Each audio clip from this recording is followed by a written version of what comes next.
2 Tawarikh 15, pembaharuan oleh Asa. Azaria bin Oded dihinggapi roh Allah. Ia pergi menemui Asa dan berkata kepadanya, "Dengarlah kepadaku, Asa dan seluruh Yehuda dan Benyamin. Tuhan beserta dengan kamu bila mana kamu beserta dengan dia. Bila mana kamu mencarinya, ia berkenan ditemui olehmu. Tetapi bila mana kamu meninggalkannya, kamu akan ditinggalkannya. Lama sekali Israel tanpa Allah yang benar, tanpa ajaran daripada imam dan tanpa hukum. Tetapi dalam kesesakan mereka berbalik kepada Tuhan, Allah orang Israel. Mereka mencarinya dan ia berkenan ditemui oleh mereka.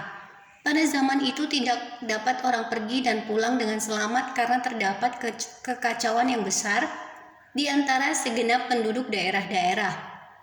Bangsa menghancurkan bangsa, kota menghancurkan kota, karena Allah mengacaukan mereka dengan berbagai-bagai kesesakan.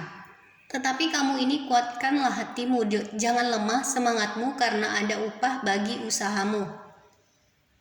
Ketika Asa mendengar perkataan nubuat yang diucapkan oleh Nabi Azaria bin Oded itu, ia menguatkan hatinya dan menyingkirkan dewa-dewa kejijikan dari seluruh tanah Yehuda dan Benyamin dan dari kota-kota yang direbutnya di pegunungan Efraim. Ia membaharui mezbah Tuhan yang ada di depan balai bait suci Tuhan. Ia mengumpulkan seluruh Yehuda dan Benyamin dan orang-orang Efraim, Manasye dan Simeon yang tinggal di antara mereka sebagai orang asing. Sebab dari Israel banyak yang menyeberang memihak kepadanya ketika mereka melihat bahwa Tuhan Allahnya beserta dengan dia. Mereka berkumpul di Yerusalem pada bulan ketiga tahun ke-15 dari pemerintahan Asa. Pada hari itu mereka mempersembahkan kepada Tuhan 700 lembu sapi dan 7.000 kambing domba dari jarahan yang mereka bawa pulang. Mereka mengadakan perjanjian untuk mencari Tuhan Allah nenek moyang mereka dengan segenap hati dan jiwa. Setiap orang baik, anak-anak atau orang dewasa, baik laki-laki atau perempuan yang tidak mencari Tuhan Allah Israel harus dihukum mati. Mereka bersumpah setia kepada Tuhan dengan suara nyaring, dengan sorak-sorai dan dengan tiupan nafiri dan sangkakala. Seluruh Yehuda bersukaria atas sumpah itu. Karena dengan segenap hati mereka bersumpah setia dengan kehendak yang bulat, mereka mencari Tuhan.